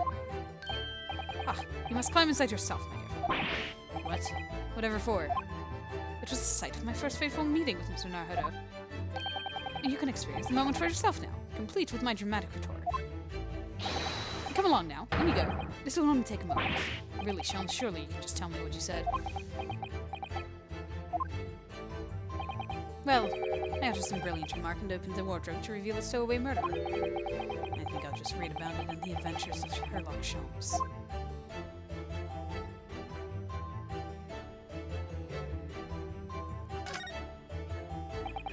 Quite the exquisite glass, I must say. I see here how it still has ice cubes. Is something wrong, Sholmes? You suddenly trailed off. Ice, Mikitoba, ice. What opulence the first-class passengers enjoy. Chilled drinks. Pardon? Could it be that the steamship is equipped with an electrically refrigerated cold room, do you think? Oh. Well, it is a luxury liner after all. We have enormous refrigerators for storing all sorts of lavish produce as well as ice. On our voyage from Japan, we enjoyed culinary delights from all over the world. Suddenly, Mikitoba, the sight of you is making my mouth water. I haven't taken on the flavor of the food I ate, you know. Okay, let's look at the trash can. It's the waste paper basket. Look, there's still rubbish inside. Indeed. Now let us pry. I've discovered recently a penchant for exploring the contents of others' waste paper baskets. I sincerely hope only for your work. Ah. Here we have a notice issued to passengers from 3 days ago. 3 days ago, the night before we arrived in London, then. When I was still aboard myself.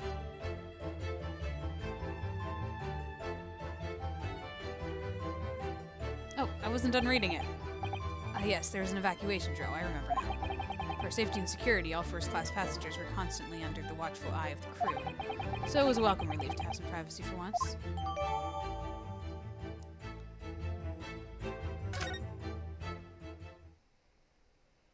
Oh, hi. You are still here? Oh man, I can't look at the court record. Ah, Abel Seaman Stroganoff. Hello again. I was beginning to think you'd never materialize.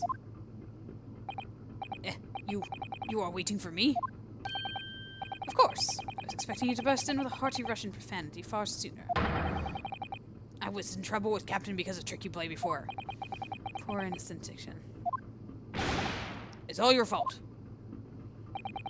Ship is leaving port soon. Get off, now. Of course, we shall disembark presently, my dear fellow. But first, there is something that must be done. What are you talking about? Why, naturally. The debunking of your deceit and the bearing of the truth. Koi? I'm afraid I see through your lies. For one thing, Mr. Jigoku has not yet left this vessel at all. Ah. And for another, my dear Seaman Stroganoff, you know exactly where the man is, even as we speak, don't you? How can you? Good gracious, Shelms. You mean you've worked it out? All of it? It's really been too long. Hasn't it, old friend? In 10 years, no less. So, would you care to join me for a test of my inimitable logic and reasoning? Nothing would please me more. Ladies and gentlemen, observe the dance of deduction, the way it is meant to go. This is so fun, I love this part. What is this? We have but minutes until the vessel puts to sea. No games now.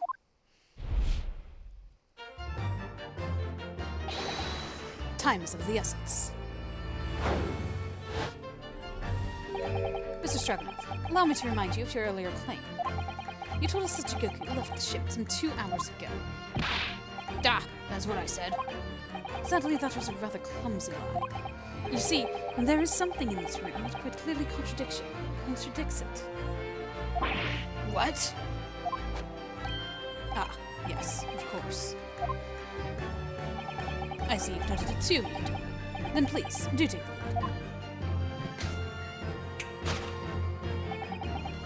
What in this cabin shows the impossibility of Jigoku having disembarked 2 hours ago?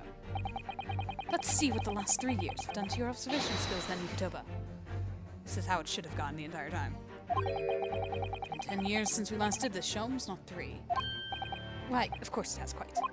Now, all the clues are here in this cabin for your eyes to see. But as I always say, you must not merely look, but observe. Observe and the answers will become clear.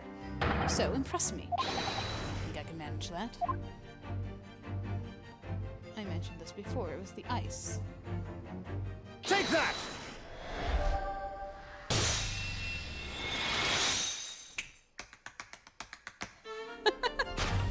I love it! Perhaps you should have cleared away the glass. How curious that the ice shouldn't have melted, despite it being abandoned for 2 hours ago. Ah! It would appear that the man was here at this very cabin until moments before our arrival, with this well-chilled glass in hand. Get your mind off the refreshment shops. One might even conclude that somebody informed him of our boarding. Wouldn't you agree, Mr. Stroganoff? But why would Shishiro run from us? Before we consider that question, allow me to confirm one small matter. Would I be correct in saying that these first-class cabins of the SS Grouse are the same ones which you and Mr. Jigaku were accommodated in on your voyage from Japan? That's right, they are. And I was in the cabin next door, and Shishiro was... yes. 50 days in this very cabin during our voyage. As I suspected. For you see, there are traces in this cabin of dark secret that Mr. Jigoku had tried to hide. What traces? I know nothing about this. This is news to you, said Mr. Stroganoff. Sholmes, what exactly are you getting at? As I said, there are traces in this cabin of some nefarious activity. Something that appears out of place, which I'm quite sure won't have escaped your notice. Something out of place in here.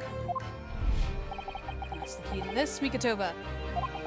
The remnants of dark deed that took place here, being masked by something quite incongruous. I must say, I didn't foresee ever doing this dance of deduction with you again, Mikotoba. No, quite. But life is full of unexpected twists and turns, as we all know. Now then, let's see if I can uncover the truth here. Yes, you have the floor, my dear fellow. Take that!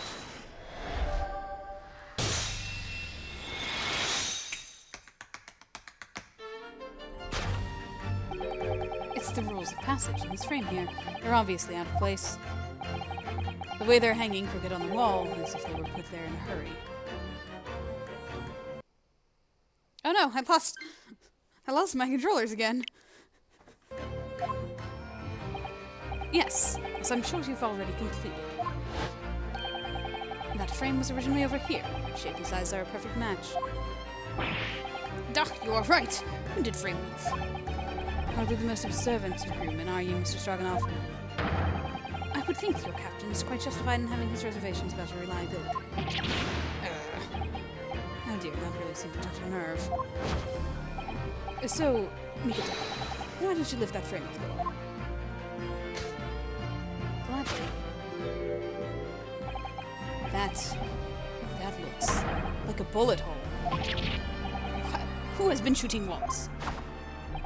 I see. The projectile has been removed. Clearly, the careful occupant of this room has already disposed of it. Now then, Mr. Stroganoff. I have the distinct impression that you're attempting to shield said occupant. I don't know what you're talking about. Why would I try to protect Eastern Stranger? So we're talking about the same man, I see. Good. You sure we can get to the bottom of this in no time? Aren't you? Because there's some very noteworthy evidence that explains the reason why you're lying for the man. Yes, you've been told to keep up this pretense. It's clearly shown by... I really don't know how to approach this one, Sholmes. Ah, my dear Mikotoba, simply keep first principles in mind. Study your subject from every angle. And I'm quite sure that you'll see it. In fact, I put a wager on it. So I'm to glare the fellow from all sides. Well, I can certainly do that. Okay.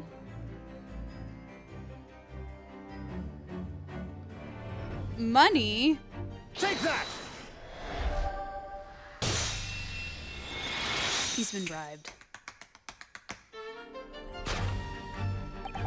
It's almost too obvious for words. Quite. The universal language of the world. Money. Ah! I keep reading his name and thinking he's saying... And I'd wager that the Eastern fellow in question is the Shirajiko. Ah! So I presume you realize what this means? There are clear signs that a crime has been committed in this cabin. And the way you're going, sir, you'll find yourself accused of being the accomplice. So, I will before it goes on.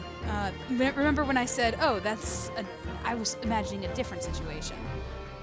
Whenever they were saying, like, oh, Grayson came back and the Reaper killed him. I was picturing Jigoku fought back and killed him. And that was how he died. And I was like, did the judge kill him? Continuing on. But I believe you know, Mrs. Sharnoff. You know where Mr. Jigoku is hiding in this precise moment in time.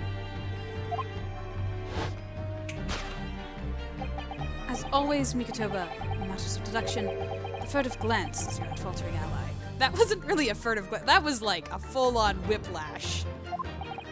Yes, I think you're onto something there, Sholmes. You found the chink in this burly fellow's armor.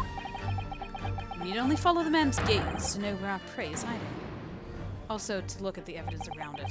The slightest flicker of the pupils, a minutely delayed blink. Nothing escapes my attention, even that which barely perceptible. You could hardly call that barely perceptible, Sholmes. The man turned his entire head. Again, whiplash. It's not exactly what you could describe as furtive glance, is it? It's almost too obvious. We shall let your tapping toes decide, my dear fellow. Oh gee, what could he possibly be looking at? Take that!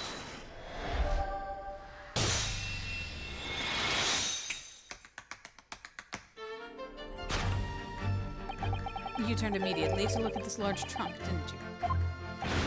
Ah! The truth is, Shishiro Jigoku was unable to escape from the ship in time. And is, at this very moment, doing his best to stifle his breath inside the trunk. If he still has breath to take, I fear he may be running dangerously low on air. Imagine he didn't count on us making a nuisance of ourselves for quite so long. I think it would be in everyone's best interest for us to open the trunk as quickly as possible. But how can we? Are you forgetting about the combination lock? We don't know the 7-digit code. The combination lock can't be opened from inside the trunk. Therefore, there must have been an arrangement for somebody to open it after our departure. Of course. In short, before Jigoku hid himself inside the trunk, he must have told somebody the 7-digit number for the lock.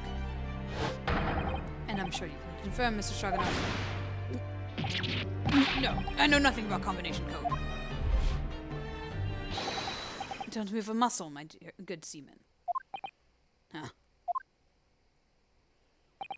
Now, Mikoto, would you do the honors and open the trunk?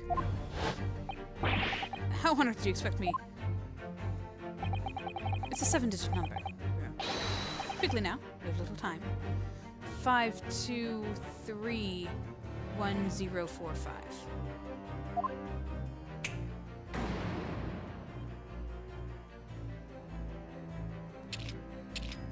Five, 2, 3, 1, 0, 4, 5.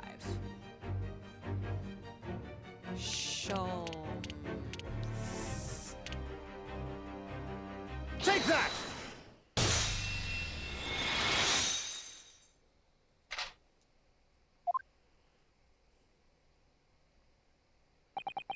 That did it. It's open. You had to meddle, didn't you?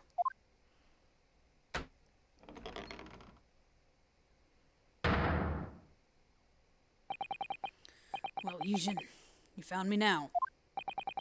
Shishiro.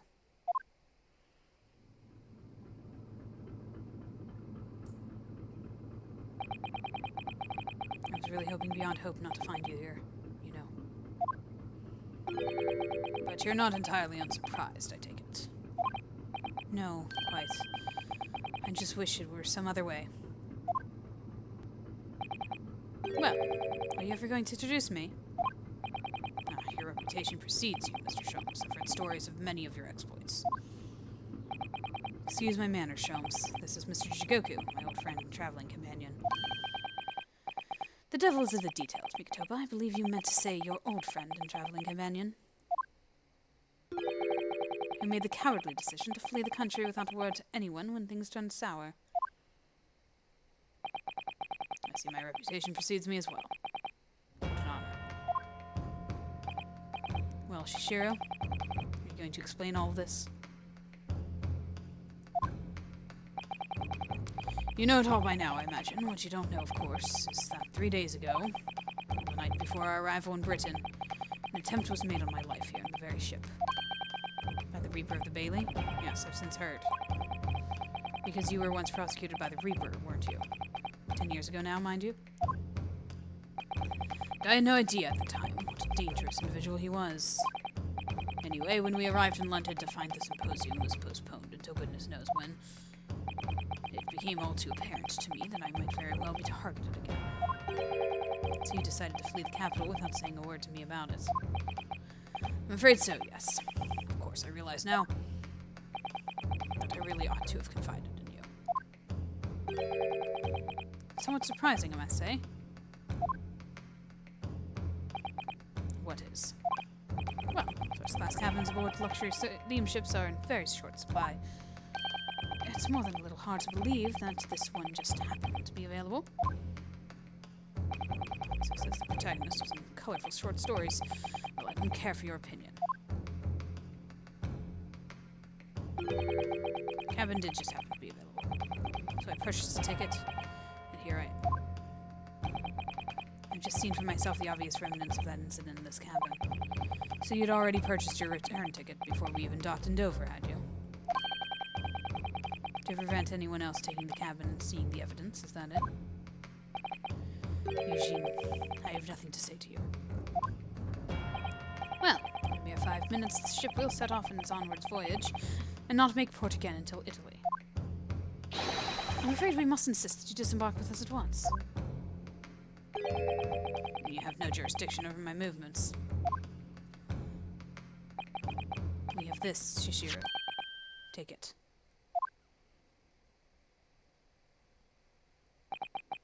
What is it? It's a subpoena from the Old Bailey. You're a man of the law. You know what the ramifications of ignoring a document like this from the British courts would be. You came prepared then, Eugene. Oh, he looks so different than the friendly, jovial, ha-ha-ha, guilty, laughing judge from the beginning of this whole ordeal. Oh my goodness, those eyes. Come on, let's go. One moment. What is it, Sholmes? Inside Mr. Jikoku's trunk. I found this rather fascinating trinket. Oh, I know what that is. What is that? Shishiro? Can't help you, I'm afraid. Some small component from something. But what? I have no idea. By the look on his face, I think he genuinely doesn't know. Well, let's pocket it as a small souvenir for a brief sojourn in France. I can't look at the court record. Well, young Naruhodo, I think we've done as much as we can, I'm afraid. The rest will be on the shoulders of you and your assistant.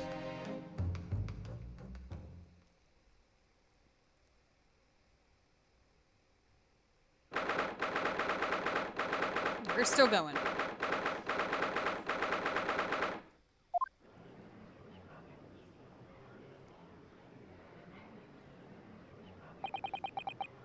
Kazuma Sogi. I know you, and I know you wouldn't lie. But still, there's no doubt that you're holding something back. You know more than you're saying. Hold on, can I look at that stuff? Okay, review evacuation procedures. The drill will take 20 minutes. Crew to resume duties as soon as the drill is over. So that was at 10 p.m. Okay.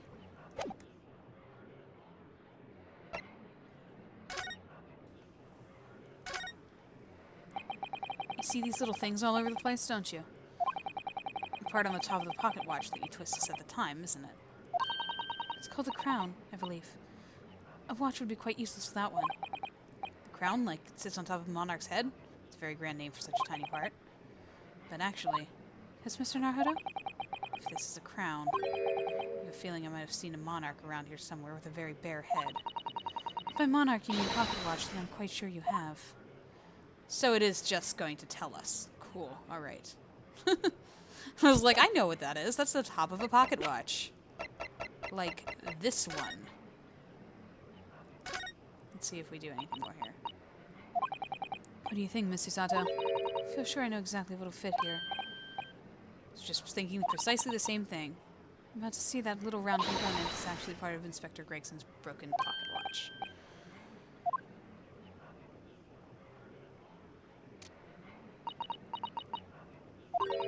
perfect fit. I knew it. I'll make note of this new information at once. Okay. I think we have everything that we need.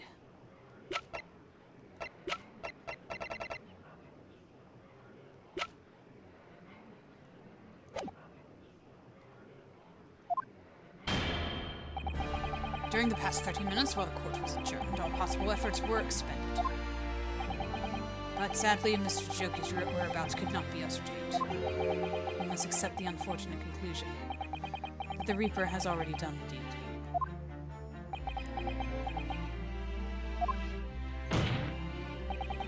There's no sense in wasting any more of the court's time. The prosecution calls for an immediate verdict. Objection! No, the trial cannot end now. You're a Japanese man, Ryunosuke. You should know when to lay down your sword. And you should know never to presume when the battle is won. The court has already been presented with all the evidence and heard all relevant testimony, and there can only be one conclusion, that the accused is guilty. All relevant testimony? Far from it. There's still a crucial witness, from whom the court has yet to hear a single word of testimony.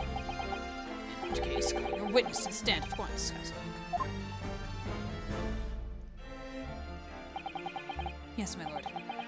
Tomorrow, if possible. The witness is already on his way, and scheduled to arrive tomorrow. Who on earth is this crucial witness? Shishiro Jigoku. The very man allegedly murdered by the Reaper. Judge Jigoku, you found him.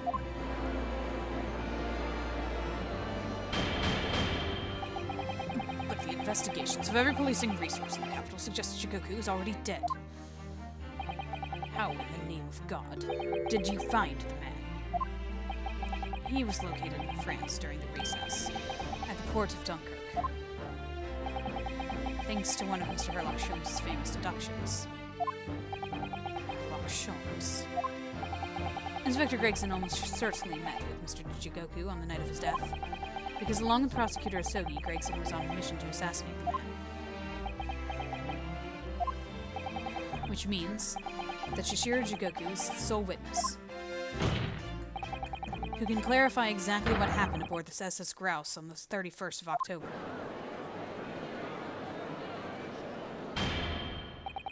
Well, it would appear that it's too soon to move to education at this point.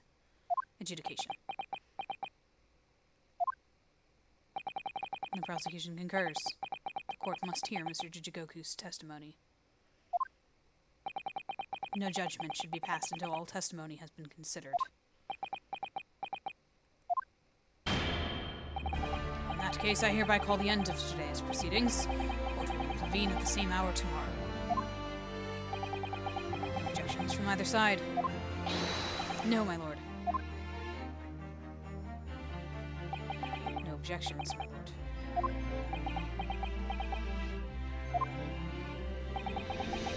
Live to fight another day. By the skin of our teeth.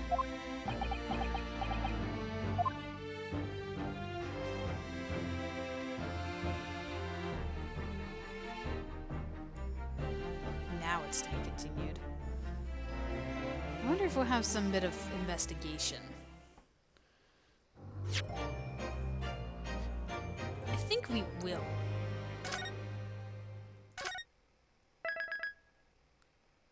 Yeah, we will.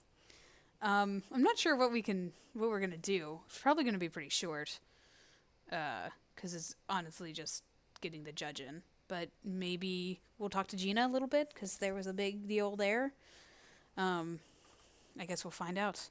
But this one has been going pretty long, so that's all I really have to say. Oh, except for, that is the best part. I love the dance of deduction in its full course, which is honestly how it really should have always gone. But I guess I can understand why they didn't do that for the story's sake, as well as kind of for mechanic's sake, because now, mechanically you know how it works and you can be like, oh, okay, this is what I'm going to point out. But also for the story's sake, you see how Sholmes cannot do it without his partner, and how Naruto had to kind of step in after the fact to be like, this isn't actually working. Whereas Mikotoba is there and he's on it right away. But that's really cute. I love his little tap dancing that goes along with it. And yeah, that's why it's the dance of deduction. Is fully a dance in that case. But anyway, I'll talk to you guys next time. Bye.